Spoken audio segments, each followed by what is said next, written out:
we're going to have a roundtable discussion talking about the topic, in light of the climate crisis, are we facing an extinction event or a once-in-a-lifetime opportunity?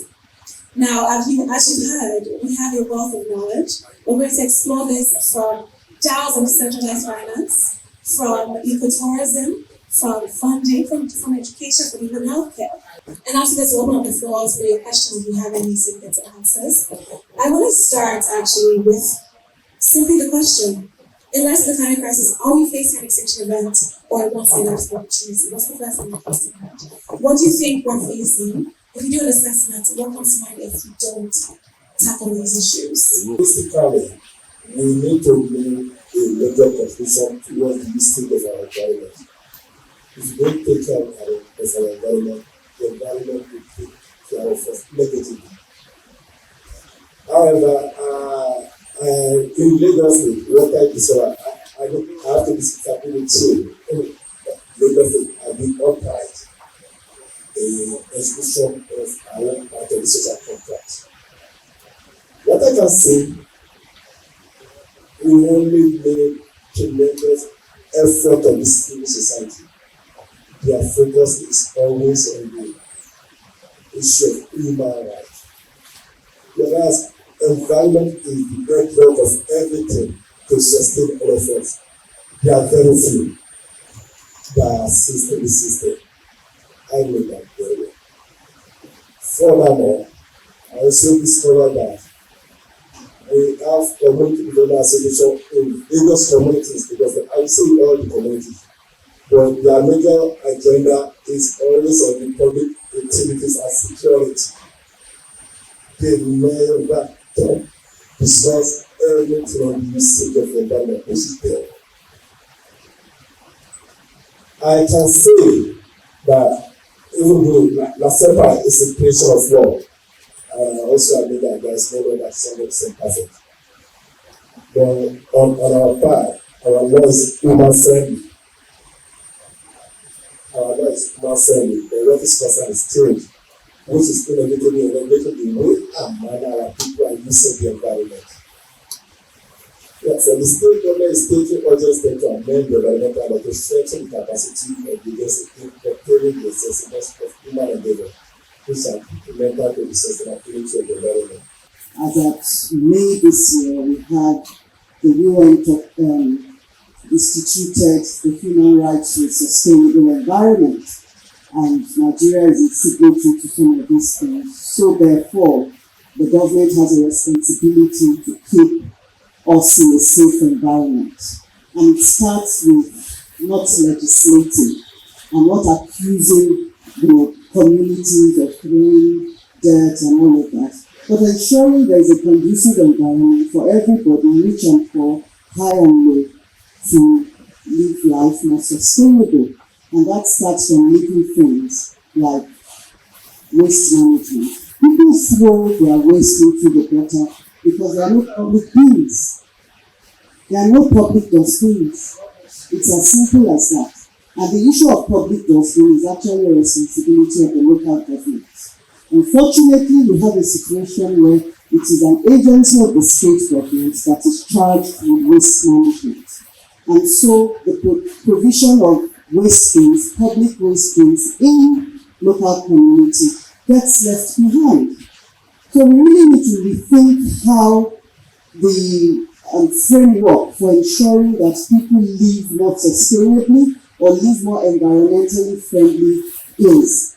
Farooq spoke about local, state, and federal government initiative. That's really where the work is.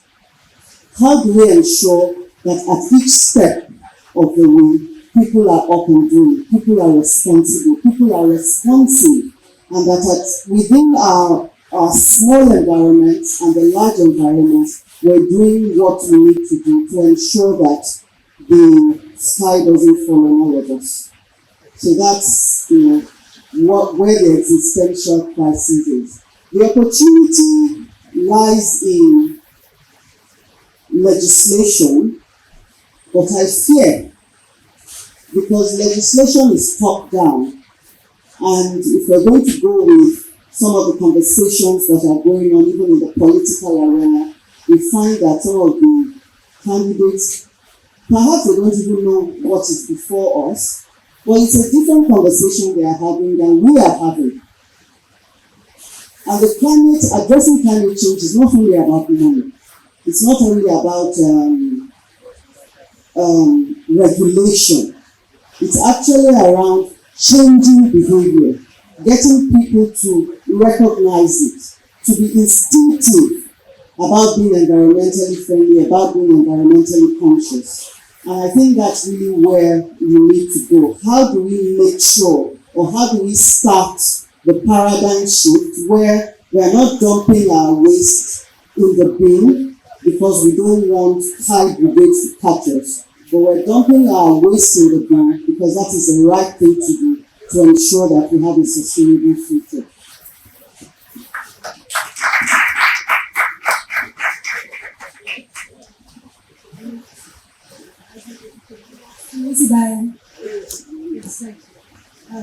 Yes, to respond to your question on how to get the community on board, I mean, I think the projects that we developed jointly over the last two and a half years, really moving that,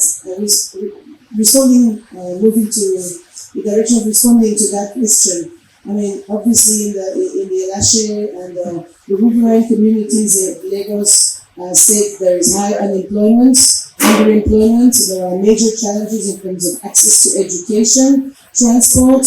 There's an absence of public service provision, and at the same time, very rich communities, people that have private houses there. I mean, the inequality is huge, in that small soup of land. So what we did is motivate the local population, youth, by providing them with skills in terms of hospitality business to support the integration of local community in the employment, to provide them opportunities to work in that domestic tourism development, and while at the same time making them more aware of the challenges in the environment and their responsibility and how they can work together to clear the beach and provide also alternative funding for schools, for school children that need to go to primary schools in those very same communities. I think it's been a success, this project, because ultimately everybody who participated in the trainings got employed.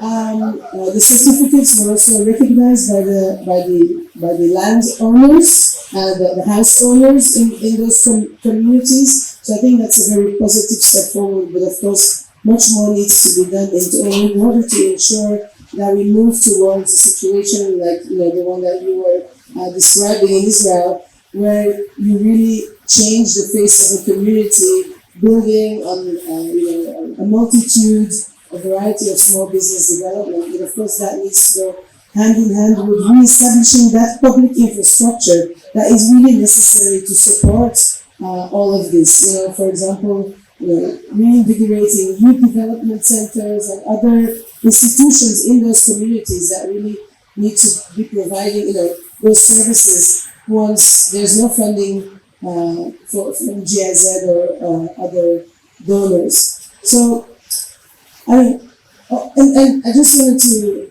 add on to what you said. I mean, of course, we all have a personal responsibility, in terms of changing the way we behave. But ultimately, it's the corporates, the big business that also needs to change their behaviors. They are the ones that are responsible ultimately for all this plastic in our systems. So, combining, I think, many of the things that we are doing with an agenda around that, responsibilizing also big business, I think is really highly necessary, and giving tax breaks to companies that do the right thing.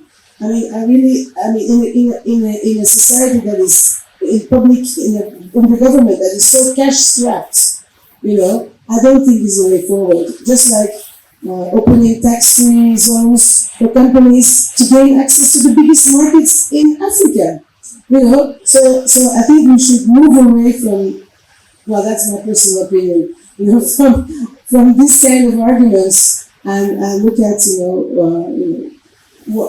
what is the right thing to do, beyond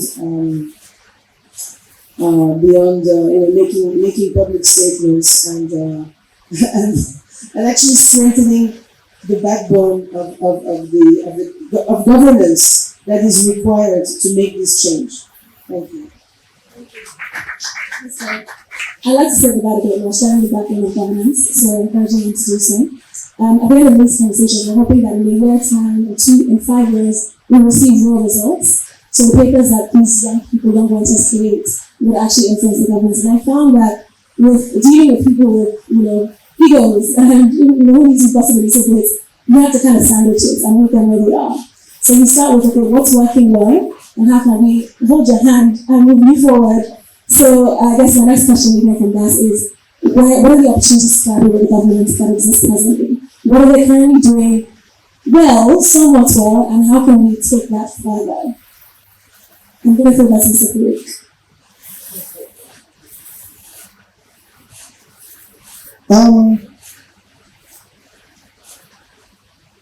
In a nutshell, my experience working with government, particularly, and I'm just going to give an example I know.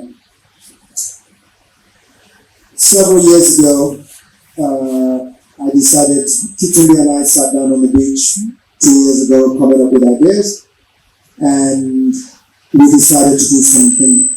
We decided to do something for the schools in Elashe. I had some health challenges, and I decided I was going to set up a half marathon, and I was going to run a half marathon, considering at the time people didn't think I couldn't walk, let alone run. Not many people think I'd survive. So I said, listen, I'm going to create a marathon, we're going to run, and the money is going to be used for the schools to rehabilitate. There were 3 government schools, 1 private school. We approached them. What do your students need? I'm going to raise money. I'm going to run. I'm going to raise money. You go and come and tell me what you need, and we will share the proceeds and hopefully make a difference. In a nutshell, till today, no government school did that. They had to. This is a fact. The government schools, 3 of them, said they couldn't, for starters, one of them said they couldn't engage with us because they had to go to Alausa. Here I am giving you money. It's not your money. I want to give you money. They said they had to go to Alausa and then they will get back to us. One of them, they have a parents organization, whatever. They now turned around and said, well, we're going to have this parents meeting. Meanwhile, I'm raising money. People are committing money, and I'm focused on how I'm going to run. And like I mentioned earlier on, sometimes I can't raise money from everybody here saying I'm going to do X.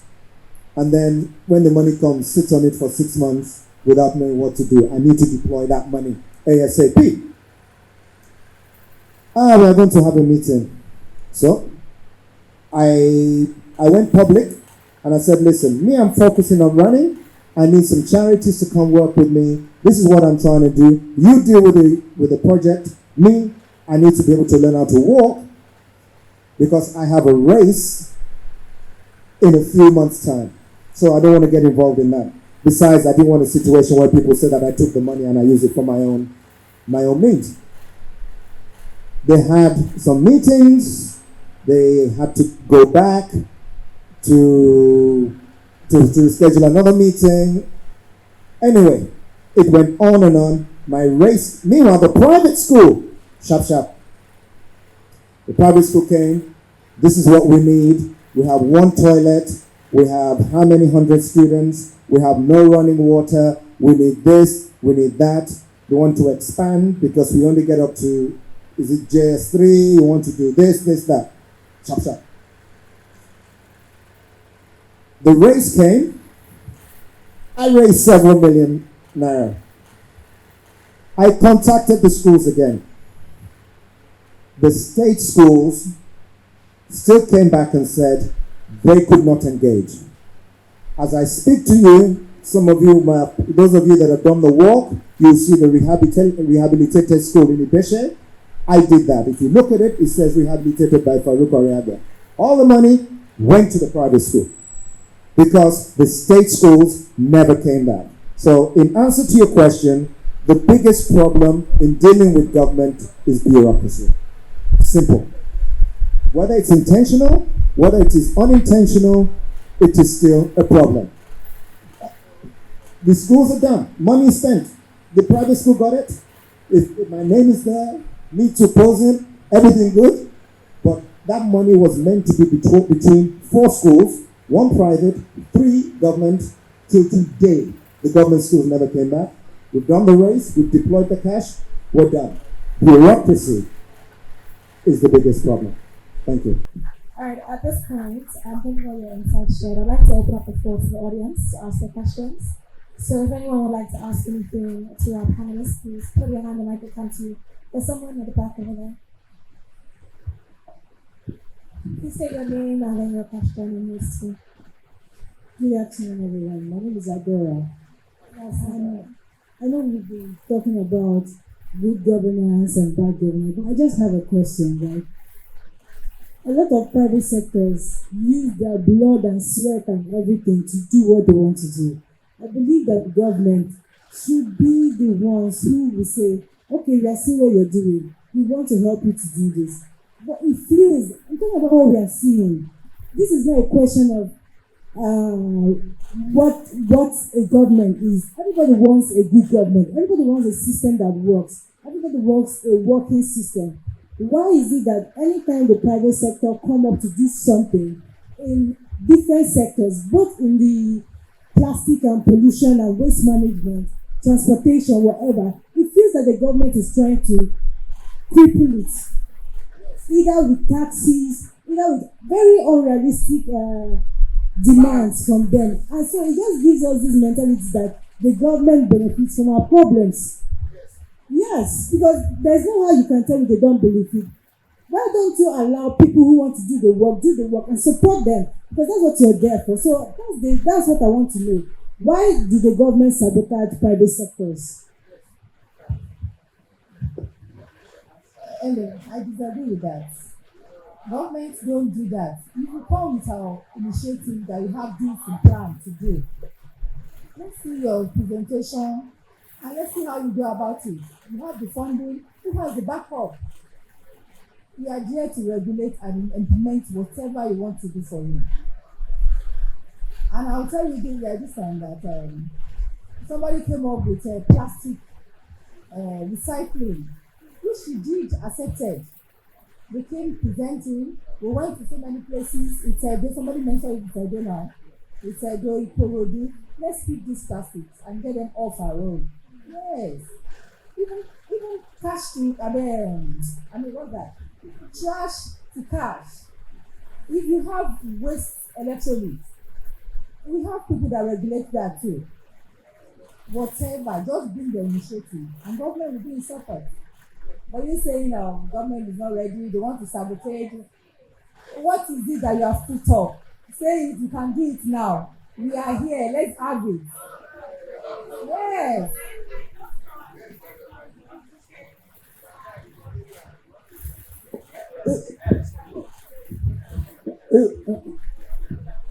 Yes, thank you. So it's not even my initiative, it's my friend. And the organization is Hedge Factor.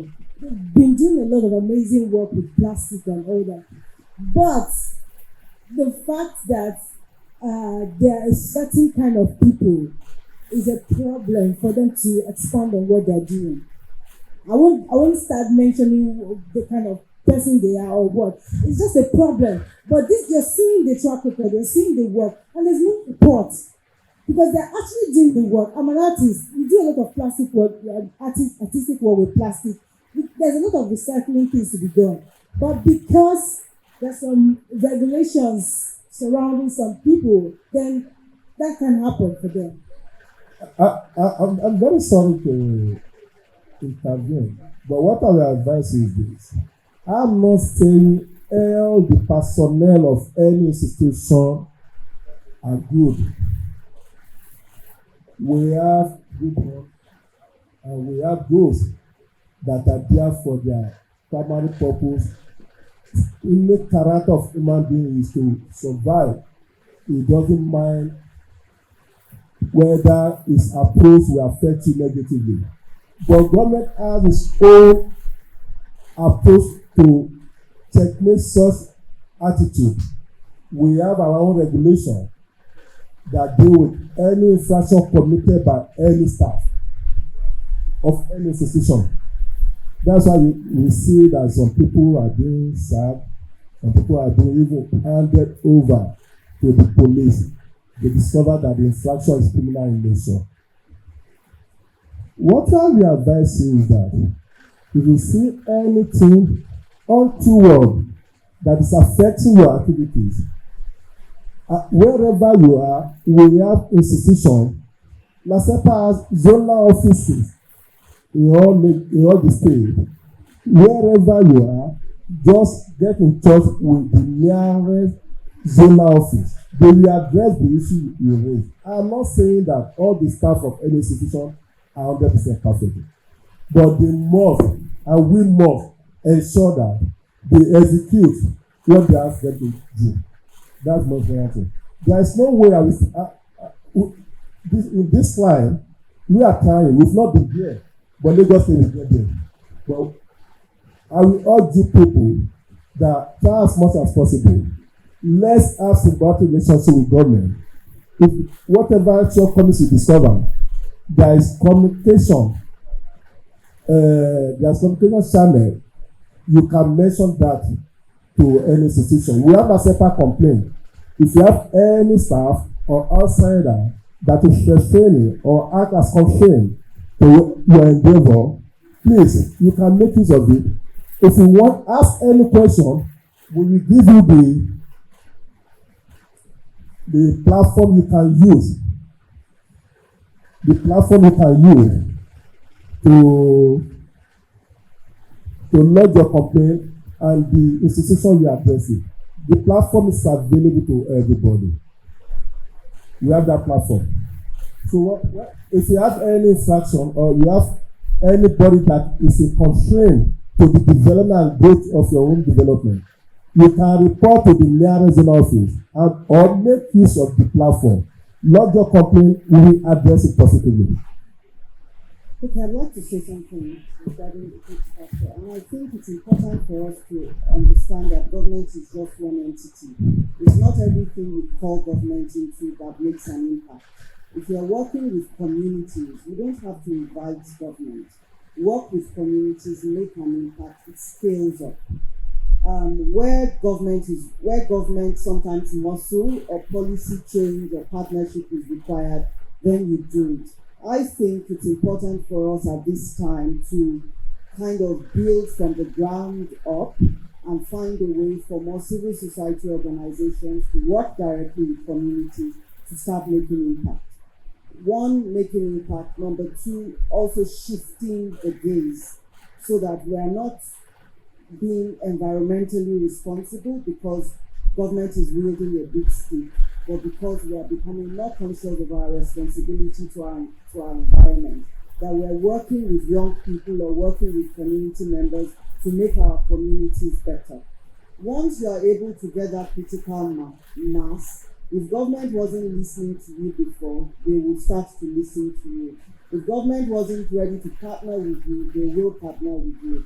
And I think perhaps H factor, maybe you're not reaching out to the right government agency. There are quite a number of government agencies that address different needs. There's a resilience office, there's the local government and community affairs, there's urban renewal agency. It all depends on the The fact that it's plastic doesn't mean it's within LASEPA's remit.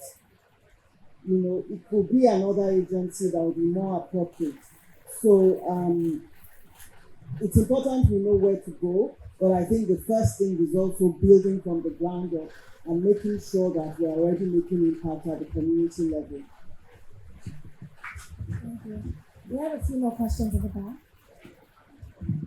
Hello, my name is Chile. I've heard a lot about the different angles that, this is being looked at, or the ways that are trying to solve this issue.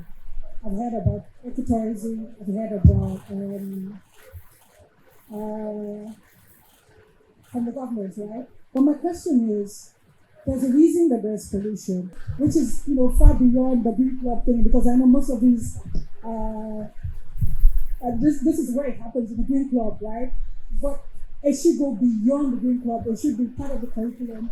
And so you start studying from perhaps kindergarten, learning about why it's important. And considering the fact that sometimes we had to swim to the school, the present issue that the children engage in. So apart from the science club or the environment club, at least I know in the primary school, within the science curriculum, and I think within the social studies curriculum, the only gap that I would say is that it was usually very generic, not localized. So perhaps that's where more work needs to be done, so that the children don't see climate change as this global problem, they also see it as our problem.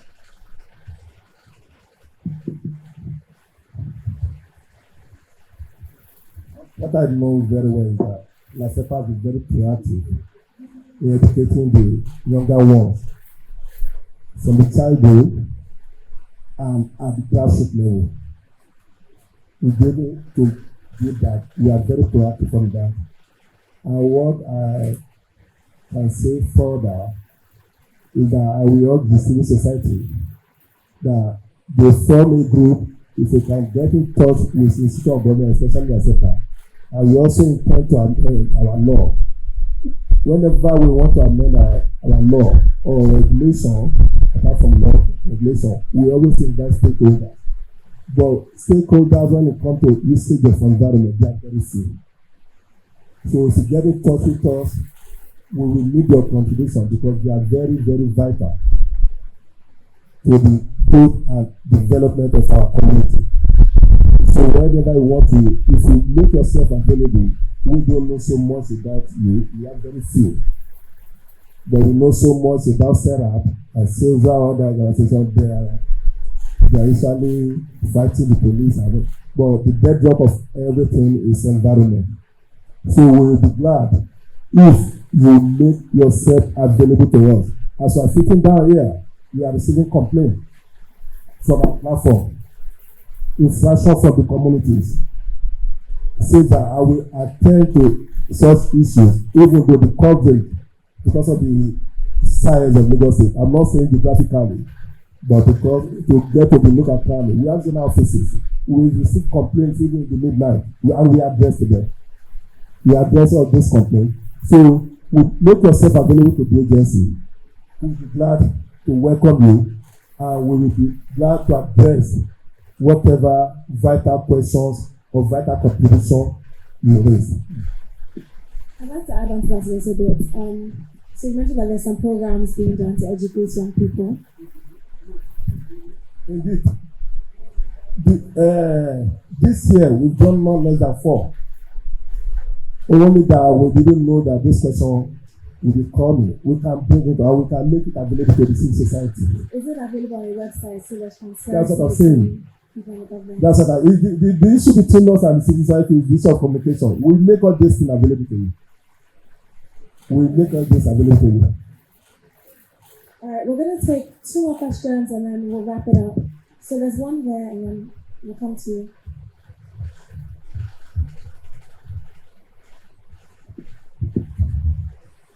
Thank you. Good afternoon, everyone. My name is Wale Olubanji. Should I say I have comments, not a question actually, but you can make a question out of it. Recently, I read something about climate change and how it will affect Africa. That by 2030, climate change will lead into 65% of Africa GDP. So that's a great loss. And really, when you look at it, the amount of carbon emission that we contribute in this part of the world is very little, compared to China, compared to America, and the rest. So then you ask that, is it not possible, or is it not the case that Africa should show some sort of leadership at the global level, considering that they will be affected the most, or we will be affected the most when we start to retain this crisis of global emission? Because now we speak of course, they are good, they are very fantastic ideas to try to clear our waterways, to recycle plastics and coal. But when you put it in the bigger picture, look at it from the bigger perspective and other things.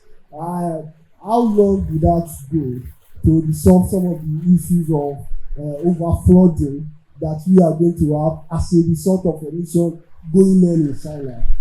So I really think that part of what we should also consider is how to also mount pressure on some of these Western countries, Chinese companies and other things to stop this thing or lower their emission. Thank you. Good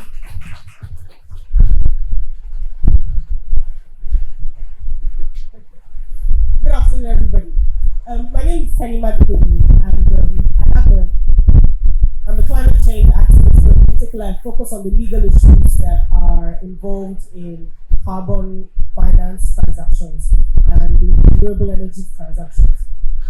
I've been in this space for about 17 years, and I used to work with the Ministry of Environment, DCC, now DCC, then it used to be CCU, Special Climate Change Units. I did some of the negotiations for Nigeria for COP16, that was in Cancun, and that was in 2016, back in 2006, sorry. We lost track of time.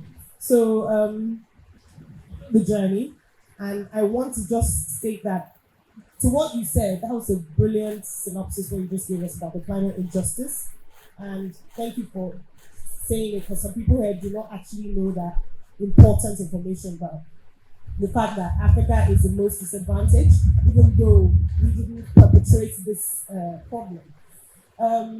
So one of the things that over the years, when we first started the journey in terms of the campaign and the capacity building initiatives we were doing with British Council, we did with a lot of Eligible Foundation, a lot of all these international organizations. To now, it's been at least almost 45% improvement, almost 50% in fact, based on the knowledge, the capacity that has been built, the technology that has evolved. Then solar panels were so expensive, nobody could do anything. We had a project in Gombe, I remember the government said they would get involved in it. It was so expensive, and even the management of those panels was always a problem. But now solar panels are much easier to get. It's a lot easier for hire purchase. There's a lot of things banked. So it takes a while, but if you look at it from 2006 to now, there's been significant improvements globally and also even within Nigeria. And I'm happy that it has improved. I'm glad that a lot of government officials are here to portray what they're doing. But I agree with you, a lot more can still be done. And I'm happy with what's going on now in COP in Egypt. Unfortunately, I wasn't there. I was in Glasgow last year. And the international organizations or the countries that, well, I don't want to blame anyone, but the countries that made it worse or made the situation worse have all pledged to put, I think, about 100 million or more than that dollars every year to countries that were disadvantaged. For example, Nigeria and a lot of other African countries. This year now, in COP, they said not much has been done since Glasgow last year. So what's going to happen? And it's back to what you just said. The pressure needs to be put on. And I think that pressure needs to be put on all year round, not just from October or September. I think that's where the missing, the push needs to be from January all the way through. And I don't know how partnerships, organizations like Mr. Hacking's GIZ has put together, putting more pressure all through from the beginning of the year all through, and increasing the steam towards the end of the year, towards the COP conferences. But targeting it and making sure that we're seeing results every 3 months in terms of and measuring the data, I think is one way to go about it. In 2009, I just remember we had something called the Sector of Excellence Annual Media Program, and we called all the media, trained them from the beginning of the year and to the end of the year. We started with all the news, all the press. We gave them, then it was Skype because there was no Zoom. So we did trainings on Skype, and we had a lot of UNFCCC officials who actually joined in on some of them, the Skype sessions, to actually train the media. By the end of the year, we're supposed to now, they were in a competition. Whoever wrote the most the whole year about climate change was going to be given a prize, a ticket to COP, and then the second runner-up got a laptop, the third one got a recorder, things to aid their work. And we were able to record a 65% increase in knowledge just based on that one project. Then we did Climate in the U. It was a radio program that happened every Wednesday or Thursday. I know I did a lot of those sessions, and it was British Council that sponsored that. Those kind of projects, if we could bring them back again with Lagos State, with yourselves, all these little ways, I think they will go a long way packaged together, because it's all about little drops of water and make a mighty ocean. So I just want to stop there. Thank you for that.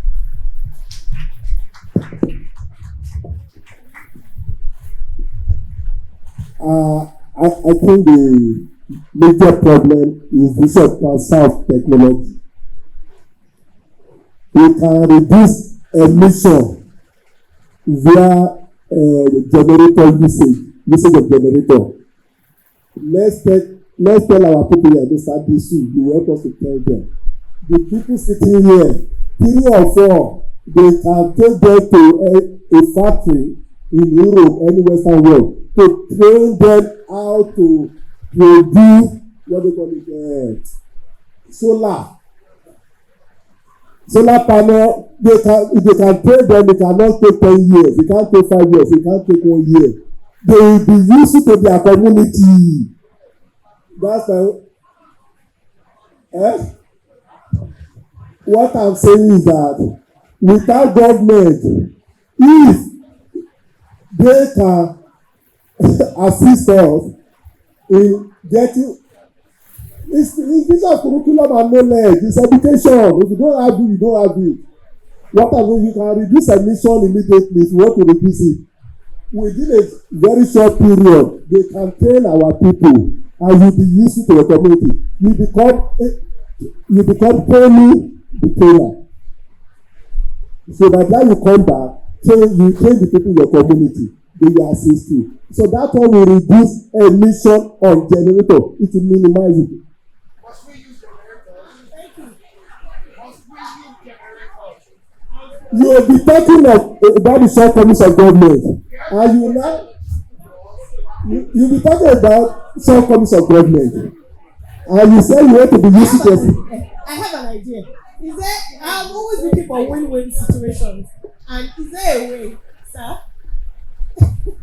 Sir, is there a way that a win-win program of some sort can be done, whereby you said it now, you can train a lot of people off the streets on how to use solar? Okay. Yes. Okay. The diesel generator one, that's one angle. And I guess what you're saying is the quicker way to then convert to renewables by using solar panels as opposed to using okay, no problem. What about the power to charge? Because you can't rely 100% on that as of now, 1. 2, what if we even just did something simpler? Getting the area boys on the streets, off the streets to do, charcoal briquettes, to convert, stop using charcoal and use briquettes. we're reducing the trees that I said earlier that LASEPA have been proactive on that. They've engaged NGO and they provided Sanwo-Olu gas at Ilado, Ikorodu, and I think Igbese. Oando, yes sir. Oando. So we are saying that we've been collaborating with private sectors, NGO, and we are still ready to do that. I am not saying that it is the issue of curriculum. Our curriculum is not so good. And I say that can bring a better person to this environment to train the younger ones. They will be useful to their community. That's the only thing I say. That's the PPP, public-private partnership. NGO, Or just private partnership, they won't sell, they won't go to sell. It is out of their profit, they are additional something out of their profit to assist. The NGO can assist in bringing skilled persons to train our people. Well, while I agree with you, we all know that solar is quite expensive. So on my way here, I was listening to a radio program where a washerman was saying he would need 5 kilowatt of energy, and to purchase solar for that, he would need 3 million naira. How many Nigerians can afford that? So I think it's not very fair for the government to push that responsibility to people who are already poor, to provide electricity for themselves.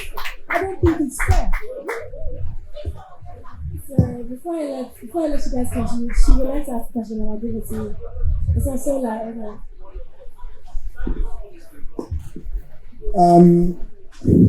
Those that know me know I'm a bit of a rebel, but I'll protect the government on this. There is an electrification program funded by the World Bank and African Development Bank. I am currently working on one.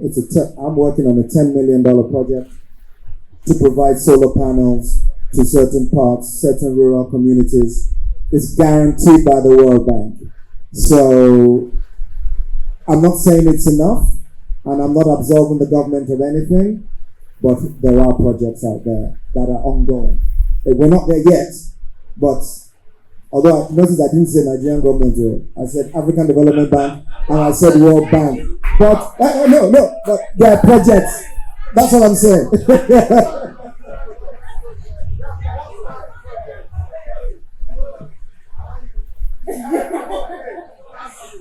I'm going to take one final question. Good afternoon, everybody. Good afternoon. Yes, we cannot deny that Africa, as much as we want to solve our problems using African methods, we cannot deny that the global community has a very large impact on what we do here in Africa. So yes, my question is to you, Farooq. When you were talking, you said solve African problems using African methods. But what exactly, how are you addressing the shortcomings of globalization? How are you addressing how the Western community, the global community, is failing Africa and has failed Africa? Do you feel we should revamp globalization, or do you feel we should just scrap the entire dependence on the global community? And now here you are facilitating the project for the World Bank. So let's just hear from you. Reality check. You said the global community is failing Africans. Africans are failing Africans. You understand me? Africans are failing Africans. The whole point of what I was trying to say earlier on was, in terms of funding, there is a global format. You understand? You take your problems, you go to COP27, you go and beg the global community for money. And the point I was trying to make is, in addition to that, we can do it amongst ourselves. I.e., I didn't, like I spoke about the green bond, I spoke about the blue bond. Those are standard methods. They've got the criteria. Go and look for your money from whoever. However, there are also things that we can do ourselves. We have manufacturing companies here. I know, for example, I'm not pushing Owando's logic, but we spoke about this. I'm talking to them about a plastics to energy. What's that word you use? Pyrolysis. You use these big words. they are looking at a conversion of plastic to energy in Nigeria. It's a Nigerian company. Tires as well.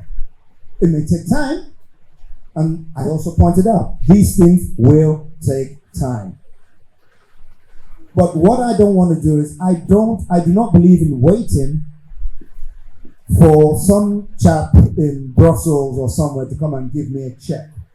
When we, even in Ilashe, where I live, and Kitunde spends a lot of time as well, the kids collect the plastic. Manufacturers send barges, correct? Oh, you send the barges, you sort it out, and it goes to manufacturers, right? Absolutely. And the proceeds are given back into the community. That can be scaled. We have not crossed any borders. We have not even left Ilashe. So what I'm saying is, we need a multifaceted approach. I'm not about destroying globalization or whatever. I was speaking to TVC earlier on, and I said the same thing. I'm not saying this is good, this is bad, but we can work, we can push we can work with what we have in conjunction to the established. We can't exist as an island because we're part of a global system. But we also need to sometimes take the initiative ourselves, look at what resources and assets we have. We've got the brain power everywhere you go across the world, and we've got the manpower. So sometimes we just get off our own backsides and start to do things for ourselves without having to wait for someone to come or rather blame someone else. Okay. I live on the beach. I have electricity full time. Why? Because I have solar panels. I can't run an iron. I can't run a microwave. Adapted my life. When I came here, I went to someone's house, bro, let me iron my shirt. I iron my shirt to come here. You understand what I'm saying? But I have electricity. I have a fridge. I have a freezer. I have everything. I'm fully off grid. That's my own little bit. I've had to adapt my lifestyle a little bit, but not so likely. So what I'm saying is, let's also look at African solutions for some of the African problems, in addition to what we already have. Don't discard anything. Okay, I should have broadened my question. It's more about everything. Technology, culture, language, everything.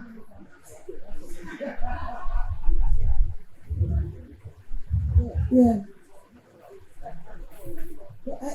I just wanted to add a few.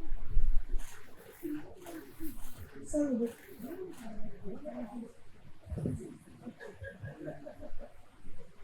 No, I just wanted to say, yes, African solutions for African problems, but at the same time, there are best practices. There are best practices all over the world. If you look at Costa Rica is a country in the middle of Central America where, huge crime rates, they have huge, ecological and other issues. Costa Rica does not have an army. It has an extremely ecological, green, policies that are implemented by communities, by the tourism industry, by big companies and they are enforcing those environmental policies. That is in a country that where maybe 30 or 40 years ago would have been, nobody could even imagine that something like that can happen. So that country is just as impacted by globalization as any other country. So it is possible to break away by taking some radical decisions, but decisions that are then carried by the population. And I think that, that is also, there are many different levels of I think, for a need for action, but there are definitely inspiring models out there that can be applied here as well. And I think that's a message of hope. That I think I would like to end my contributions with today. Thank you. Thank you so much. And I know we've come to the end of this discussion. I know achievements are high. I guess continue this conversation on and on and on, but they're sure some speakers will be around, so you can pull them to the corner and have your debates. But before we let them go, I would like to thank everyone on this panel and all of you in the audience. Can we give everybody a round of applause?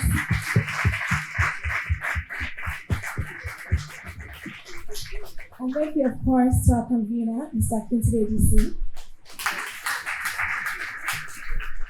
Good afternoon, everybody. I'd like to thank you all for coming, all the special guests. It really has been, this is the second time that the festival is happening, but it's the first time that I've had this roundtable discussion.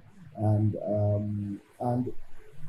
you know, a lot of people think things are going really slowly, but actually things are moving really, really fast. You know, and sometimes it's like, you know, it's like a calling for me, because I always feel as if all my education, even my childhood, you know, was geared towards this. I know so much about it, and I'd like to really share what I know with you, the youths, across the coming days on the beach, because this is the point of it, because it is you who would have to deal with the effects of climate change, and so you have to start thinking positively about how you can make the change.